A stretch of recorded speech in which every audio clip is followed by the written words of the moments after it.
안녕하세요.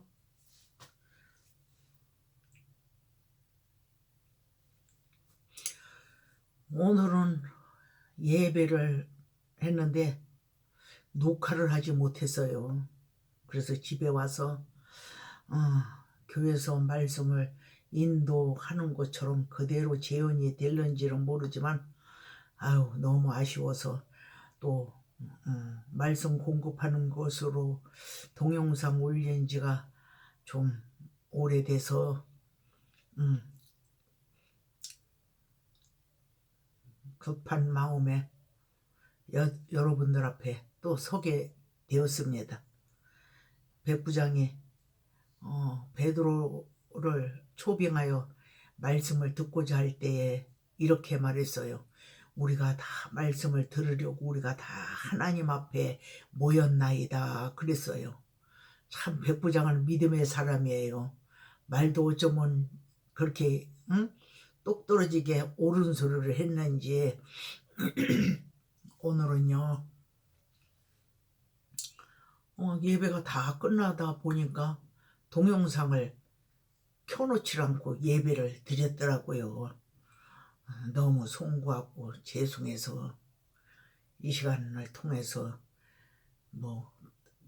잘 아시는 분도 많으시겠지만 그 중에 몇 명이라도 말씀을 알지 못하는 그분을 향해서 오늘 말씀을 증거하려고 합니다. 예수님이 이르셨잖아요. 예루살렘으로 입성하시기 이전에 제자들에게 시켰잖아요. 내가 예루살렘으로 나귀를 타고 가는 것을 성경에 기록했잖아요. 그래서 그 역사를 하시려고 제자들에게 그렇게 숙제를 내줬어요. 어디 가면은 나귀와 나귀 새끼가 묶여 있는 것을 보리라. 거기 가서 풀어서 끌고 오너라 그랬어요. 그래 누가 왜 그 나귀를 푸느냐 하고 질문을 하면은 주께서 쓰시겠다고 하면은 알아들을 것이다. 이렇게 심부름이라고 할까 숙제를 내줬어요. 그래서 제자들이 진짜 예수님 말씀하신 대로 가니까 나귀가 묶여 있어요. 새끼도 옆에 있고.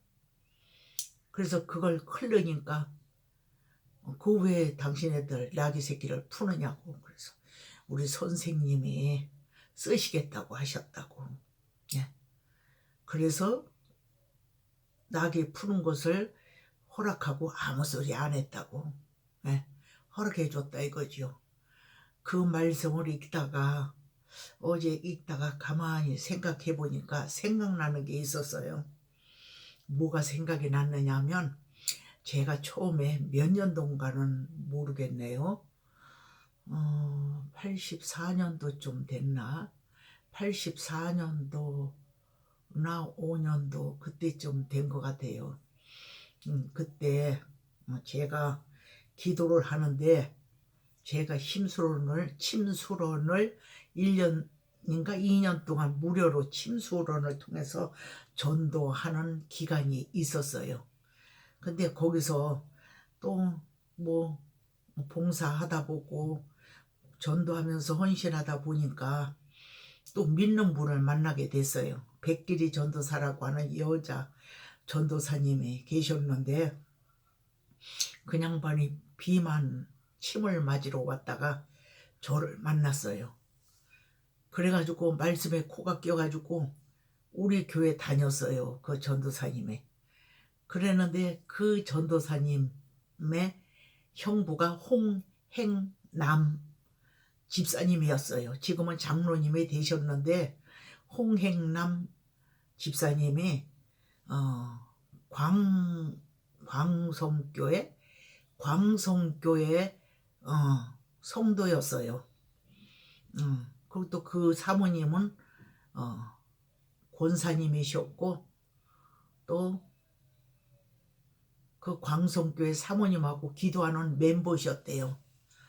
그래서 우리 집에 그 홍행남 집사님이 어, 출근하기 전에 사모를 데리고 우리 집으로 침 맞으러 왔는데 그 시간이 몇 시였느냐면 7시 좀 넘으면 그분들이 침 맞으러 왔어요. 우리 사택으로. 왜 그렇게 일찍 왔느냐 하면은 손님들이 있기 전에 제일 먼저 맞는 것도 의미를 두지만 남편이 출근해야 하니까 그렇게 일찍 침을 맞도록 제가 시간을 허용을 해 주었어요. 근데 이제 그렇게 하기 이전에 백길이 전도사 인양반의 형부가 홍행남 집사님인데 홍행남 집사님이 봉사를 이러이러하게 봉사를 좀 하는 분인 것을 처지를 통해서 들었어요. 그랬는데 우리가 침소론을 하면서 가정에서 예배를 드렸어요. 충신교회라고 있어요. 지금은 대형교회가 됐는데 그 교회에 성도들이 되어지도록 침 맞으러 오는 사람 전도해서 충신교회로 보냈어요.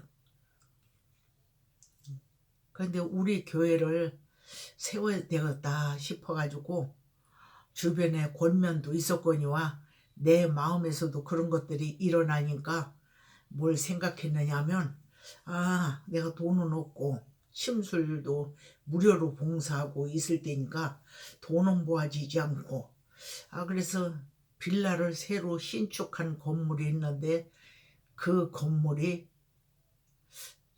7천, 8천이 좀 못 됐어요.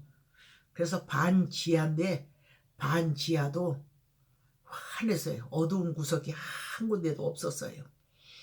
그래서 그 반지하지만은 소리가 외부로 많이 시끄럽게 들리지 않겠다 싶어서 그걸 분양을 받아서 예배하는 처소로 정하려고 마음으로 경영을 하면서 기도하는데 백길이 전도사가 있는데 기도하는 멤버 중에 하나였어요. 그분이 침 맞으러 왔다가 우리 교회 혼실하는 분이 되었어요. 그래 이제 기도하다 보니까 그 백길이 전도사한테 하는 말이 백길이 전도사 홍행남 집사님한테 형부한테 가서 우리 교회에 3천만 원이 필요하다고 얘기 좀 해봐. 그러면 3천만 원이 필요한 거하고 나하고 무슨 상관이 있느냐고 이렇게 말씀하시면 형부한테 말씀드리기를 주께서 쓰시겠다고 하시는데요. 우리 목사님이 주께서 쓰시겠다고 말하면은 형부가 3천만 원을 빌려줄 것이다. 무이자로 우리가 갚을 때까지 무이자로 3년이라고 했나? 그건 지금 정확히 생각이 안 나는데 3천만 원을 빌려주시오.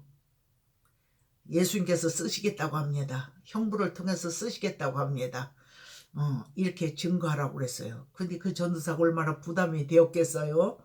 그리고 형부한테 그렇게 달가운 형부도 처제도 아니었어요. 그런데 그 말을 가서 하라고 내가 강권했어요. 기도만 하면 그 기도만 나오니까. 그래서 홍행남 집사님이라는 분이 새마을 노래 그거 작사 작곡해서 박정희 대통령한테 상 받은 분이에요. 근데 그 양반은 포항에다가 납품하는 회사를 했었는데 그 무슨 저기냐면 방부제 막 쇠면이 막 이렇게 그냥 사람이 몇이 들어갈 수 있는 그런 기구랄까 막 이렇게 돌아가는 기구 있잖아요. 근데 그 안과 박을 세지 아니하도록 역청 역할을 바르는 역할을 해서 이제 그 기능을 하는데 다른 회사로 납품을 하는지 어쩌는지 그 회사에다가 납품하는 일을 하는 분이었어요. 그러는데 그분한테, 형부한테 가서 그 뭐 믿음의 사람이고 기도하는 사람이니까 성령을 거스리면 안 되었는지 부담이 되었겠지만 형부한테 가서 이야기를 했대요. 그랬는데 3천만 원을 받아갖고 왔어요. 주께서 쓰시겠다고 하니까 믿음의 사람이라 허허 웃더니 3천만 원을 내요 주더라는 거예요. 그래서 우리 교회하고 인연이 있어서 아침마다 주일 빼놓고 회사에 특별한 일이 아니고는 꼭 출근 이전에 제가 북가자 이동에 살았을 때인데 그리 침 맞으러 꼭 오셨어요.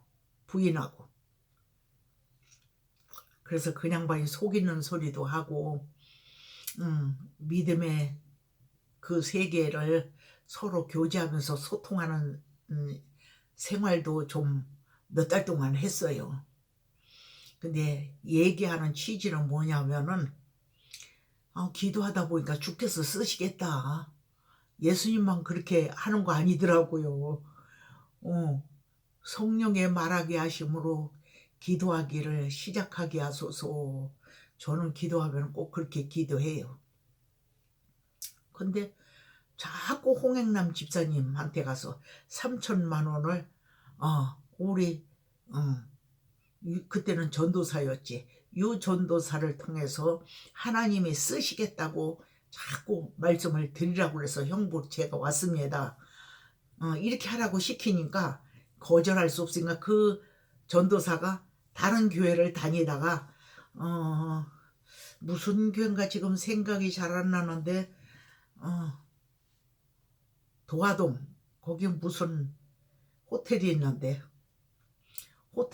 그 부근에서 목회하시는 박인원 목사님이라고 계세요. 나는 보든 못했어요. 말만 들었지. 부흥 강사님이라는데 박인원 목사님이시라고 하는데 그 교회 전도사로 담임했다가 이제 나왔는가 보더라고. 근데 그냥 갈 때도 마땅찮고 금식을 뭐 40일 금식을 3번씩이나 했다고 하고 저는 훌륭하다고 봤지요. 저는 일주일도 금식을 아주 못 해봤어요. 나이 어렸을 때 30대 20대는 그냥 손가락으로 꽂을 정도로 몇 번에 의해서 3일 아니면 일주일 이렇게 해봤지만 그냥 뭐 밥 먹듯이 40일을 그렇게 금식을 3번이나 했다고 내가 무척 제가 우러러 봤어요. 나는 일 고작 해야 그것도 20대 30대 몇 번 해본 거에 불과한 거지 어떻게 40일을 금식을 하나 하고 크게 봤어요. 근데 그 전도사가 믿음이 있는 분이라 나한테 와서 저기 비만 침을 맞으러 왔다가 그 양반이 나한테 붙들렸어요. 그래서 세상 주관자가 누구냐 질문하는 그 질문에 코가 껴가지고 우리 교회로 옮겼어요. 근데 그 양반 처소가 어디냐면 정릉이었어요. 정릉에서 북가자동까지 올라오면 한참 잘은 몰라도 먼 것 정도는 제가 알고 있거든요. 그래서 그분을 통해서 인연이 돼서 반지하라고 샀는데 어두운 구석은 한 군데도 없고 방이 큰 것이 3개나 되는 그리고 주방, 거실 이렇게 큰 빌라를 제가 분양을 받아서 융자를 끼고 3천만 원만 입주금을 걸고 100명 빌라라고 하는 건물을 제가 분양을 받았어요. 그래서 그 반지하가 교회가 돼버린 거예요. 교회가 됐는데 이 간증을 하는 취지는 주께서 쓰시겠다. 이게 취지예요. 핵심이에요. 예수님도 예루살렘으로 입성하실 때 예수님이 타고 갈 나귀 새끼가 한 번도 타보지 아니하는 나귀를 매어 있는데 그 나귀가 필요한 것처럼 제자들에게 주께서 쓰시겠다라고 해라. 그러면 나귀를 풀어 보내는 것을 허용할 것이다. 이렇게 심부름을 시킨 것처럼 제가 그 백길이 전도사한테 그걸 그대로 하는데 제가 무척 은혜됐어요. 예수님만 그렇게 하는 게 아니라 교회를 세우고자 하는데 하나님은 이 비천한 유목사를, 그때는 목사가 아니고 전도사였지요. 신학교 졸업하고 얼마 안 됐으니까. 그런 나를 통해서도 그 말씀을 인용해서 사용하실 수 있도록 허용하셨구나, 사용하시는구나 싶어서 제가 그렇게 주께서 쓰시겠다라고 해요. 그러면 형부가 반드시 우리가 기도했기 때문에 주께서 쓰시겠다고 하는데 3천만 원 사업하는 분이 아무것도 아니지요. 그걸 거저 달라고 하는 것도 아니고 빌려달라고 하는 건데 그 가보라고. 가더니 단번에 3천만 원을 빌려왔어요. 3천만 원을 빌려와서 고맙게도 거기서 목회를 잘 했어요.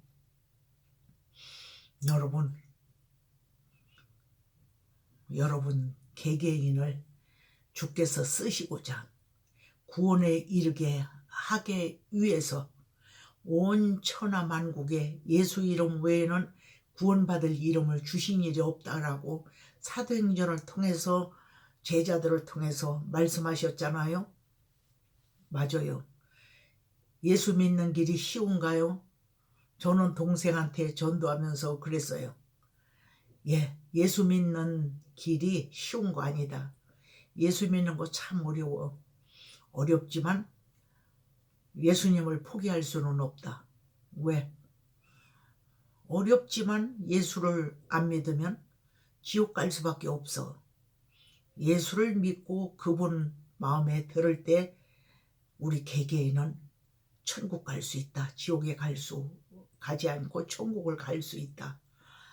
근데 천국을 포기할 수는 없다. 이제 와서 아무리 힘들어도 예수는 믿어야 된다. 그분의 마음에 합한 자로 살아가기 위해서 우리가 믿음을 구하고 노력해야 된다. 그 전도를 한 것처럼 예수 믿는 게 어디 쉽습니까? 그냥 세상과 타협하지 말라고 하고 나 자신하고도 타협하면 안 되고 불순종이고 내 이웃을 내 몸과 같이 사랑하라고 그러지요? 내 이웃을 내 몸과 같이 사랑하라고 하나님 말씀하시잖아요. 십계명을 통해서. 그리고 선악을 알게 하는 나무, 그게 무엇입니까? 하와에게는 선악을 알게 하는 나무의 열매가 아담이에요. 아담은 또 어떻게 생각해야 되느냐? 하와가 선악을 알게 하는 나무의 열매예요. 그래서 아담에게만 선악을 알게 하는 나무로 국한시키지 말고 그 사건을 내게로 가지고 와야 돼요. 우리 인생들이 말해요. 선악을 알게 하는 나무의 열매를 먹은 자는 목이 말라요. 목이 마르고 가시와 엉겅퀴가 나요. 마음에서. 가시와 엉겅퀴가 왜 나느냐? 율법 아래에 있는 자들은 평강이 없어요. 의에 주리고 목마름이 없고 죄를 지을 목마름만 있어요. 죄 지을 목마름은 일어날지라도 의를 행할 수 있는 목마름, 천국을 사모할 수 있는 목마름은 일어나지 않아요. 그래서 우리는 다 아담 안에서 났어요. 아담 안에서 난 자는 사망이 왕노릇한다 그랬어요. 그러니까 사망의 왕이 누구냐? 첫사람 아담이에요. 선악을 알게 하는 나무 실과를 따 먹음으로 인해서 뭐가 되느냐? 율법의 왕이 된 거예요.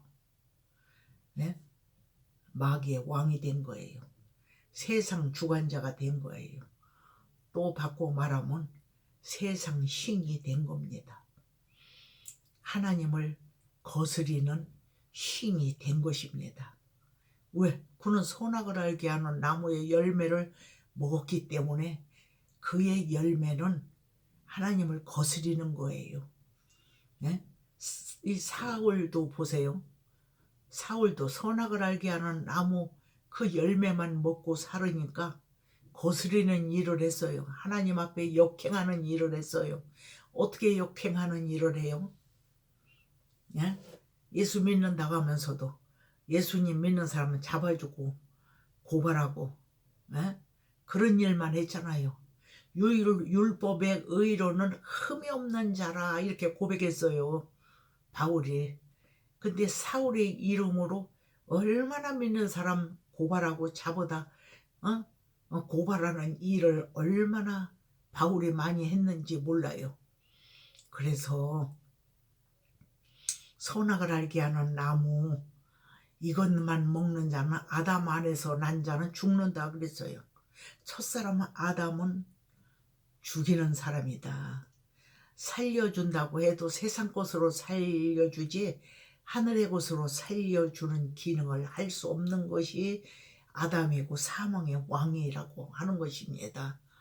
예, 그래서 우리는 선악을 알게 하는 나무 아래 스가랴 12장인가 13장 마지막 장에 보면은 너희가 서로 무화과 나무 아래로 초대하리라.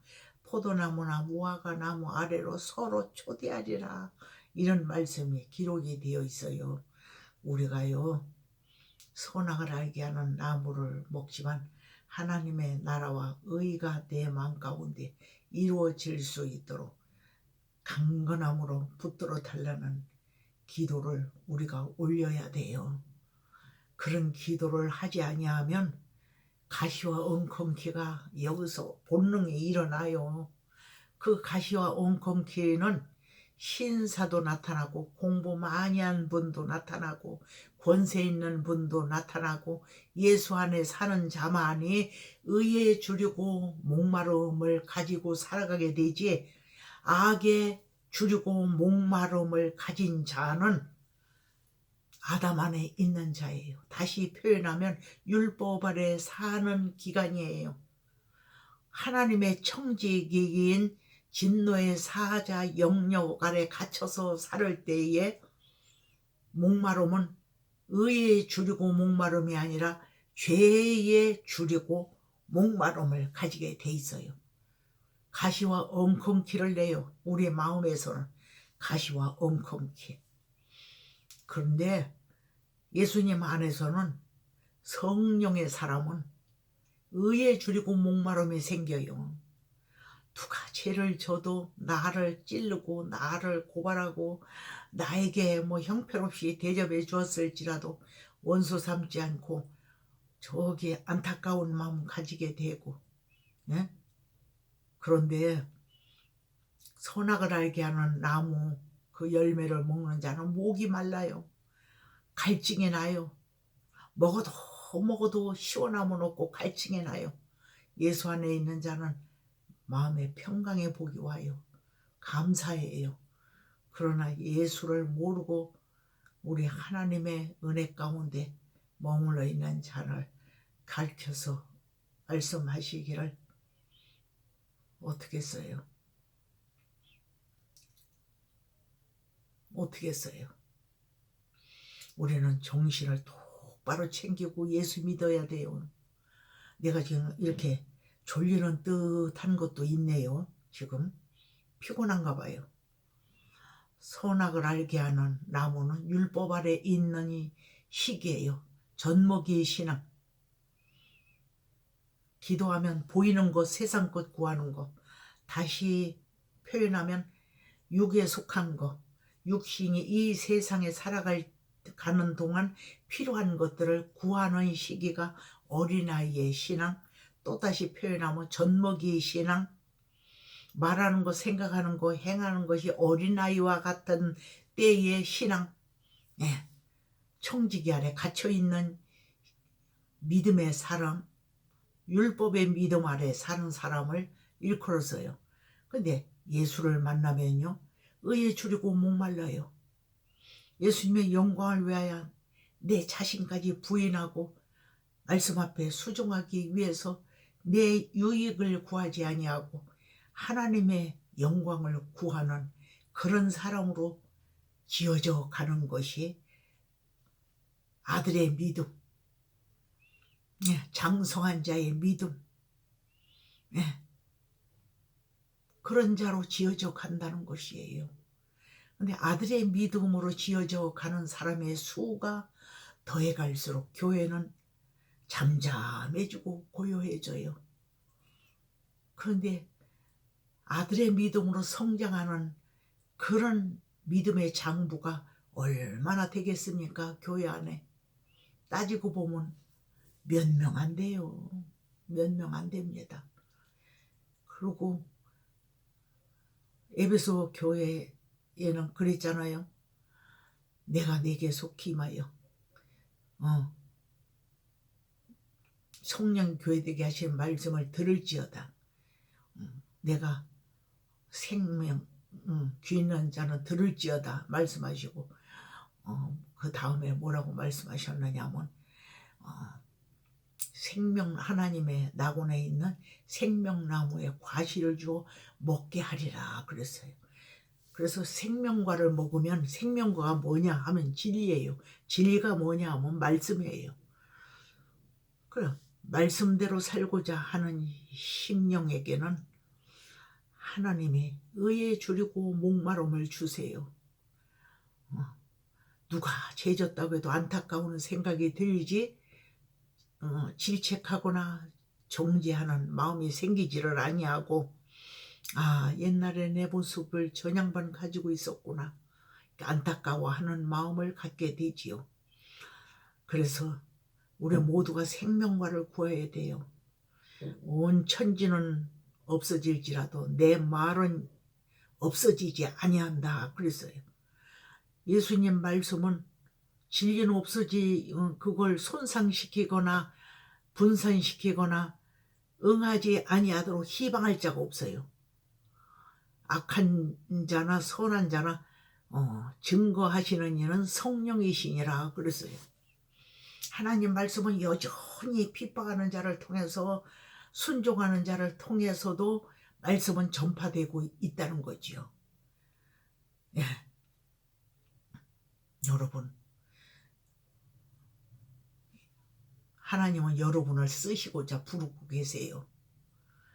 이 윤하필 이불을 통해서 증거하는 그 말씀에 듣는 여러분은 참 복이 있으세요. 듣는 자가 복이 있고 그 가운데 기록한 것을 지키는 자가 복이 있다라고 했잖아요. 여러분, 예수님의 피에 젖어 살아갑시다. 예수님을 때마다 일마다 환영하면서 그분 뜻에 맞추어 살려고 우리가 성령으로 기도합시다. 하나님의 나라와 의를 위하여 기도하는 것이 무엇인 줄 아십니까? 내가 아버지 뜻을 쫓기를 원하나이다. 아버지의 말씀에 수종하기를 원하나이다. 성령의 말하게 하심으로 기도하기를 시작하기를 원하나이다. 이렇게 해놓고 기도해 보세요. 제가 뭐라고 주께서 쓰시겠다 하고 홍행남 집사한테 백길이 전도사를 보내겠어요. 근데 그날 가서 3천만 원을 구해왔다니까. 간증할 것이라고 하면 증인들이 있어요. 우리 교회 와보세요. 그 증인들이 지금도 있으니까. 여러분, 오늘은 짧게 여기까지만 할게요. 선악을 알게 하는 나무는 아담 아래 있는 자이고 율법 안에 갇혀서 살아가는 때이고 하나님이 부리시는 진노의 사자의 그 영역 아래에서 갇혀서 몽학선생 아래 갇혀서 모세의 수건에 가려진 상태에서 신앙생활을 한다고 하는 자들을 일컬었어요. 믿음이 어릴 때는요, 목이 마른데 마음은 선을 원하는데 행하는 건 악의 열매를 맺고 살아가는 때가 어린아이의 신앙일 때예요. 근데 아들의 믿음은 뭐냐? 믿는 자에게 예수님은 오세요. 무엇으로 오느냐? 진리로 오세요. 또다시 말하면 말씀으로 오세요. 말씀을 우리가 간절히 품고 품으면 우리는 멸망하지 않아요. 코로나19 뭐 바이러스 그것이 믿는 자는 건드리고 만질 자가 없도록 하나님 말씀으로 묶어놨기 때문에 하나님을 경외하는 자들에게는 그 바이러스 그 충들이 우리를 먹지 못한다고 하는데 우리는 초점을 맞추고 감사해야 돼요. 우리가 우연히 우리가 의로워서 코로나19 그 바이러스에 붙들려 살지 아니함이 아니라는 거지요. 바닷물이 넘치지 아니하는 이유를 아십니까? 찰랑찰랑할지라도 바닷물은 넘치지 말지어다 하나님 섭리하셨기 때문에 바닷물은 지금까지 넘치는 법이 없어요. 바닷물이 넘쳤다고 뉴스 보도하는 거